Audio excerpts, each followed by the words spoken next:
નમસ્કાર મિત્રો, અમારી પીઆર ગુજરાતી ચેનલમાં તમારું સ્વાગત છે। રાજકોટના બે યુવક અને બે યુવતી સહિત ચારે BMW કાર લઈને અમદાવાદ તરફ જતી વખતે બાવળા સરખેજ નેશનલ હાઈવે પર અકસ્માત નડ્યો છે। તેઓને મોરૈયા બ્રિજ ઉપર રહેલા ટ્રક પાછળ તેઓની BMW કારનો અકસ્માત સર્જાયો હતો। આ ઘટનામાં રાજકોટની યુવતીનું ઘટના સ્થળે મોત નીપજ્યું હતું, જ્યારે અન્ય 3 લોકો ઇજાગ્રસ્ત હતા। તેઓને સારવાર માટે સિવિલમાં ખસેડાયા છે। આ અકસ્માતની ઘટનામાં ટ્રક ચાલક સામે કાર્યવાહી કરવા તજવીજ શરૂ કરી છે। સૂત્રોના જણાવ્યા અનુસાર સણંદના મોરૈયા બ્રિજ ઉપર ગુરુવારે વહેલી સવારે એક ઈંટો ભરીને જતી હાઈવે પર ટ્રક પાછળ ધડાકેભેર એક BMW ગાડી ઘૂસી ગઈ હતી।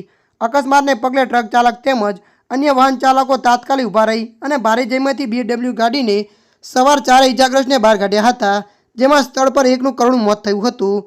બનાવમાં ગાડીના ચાલક તેમજ ગાડીમાં સવાર એક પુરુષને ગંભીર ઇજાઓ થઈ હતી, જ્યારે એક મહિલાને સામાન્ય ઇજાઓ થયેલી હતી।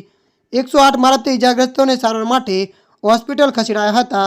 અકસ્માતની ઘટનાના પગલે પોલીસ કાફલો ઘટના સ્થળે દોડી આવ્યો હતો। ત્યારે મિત્રો, હાલ માટે આટલું। મળીશું નવી અપડેટ સાથે। જો તમને અમારો વિડીયો પસંદ આવે, લાઇક, શેર અને સબસ્ક્રાઈબ કરી નાખજો।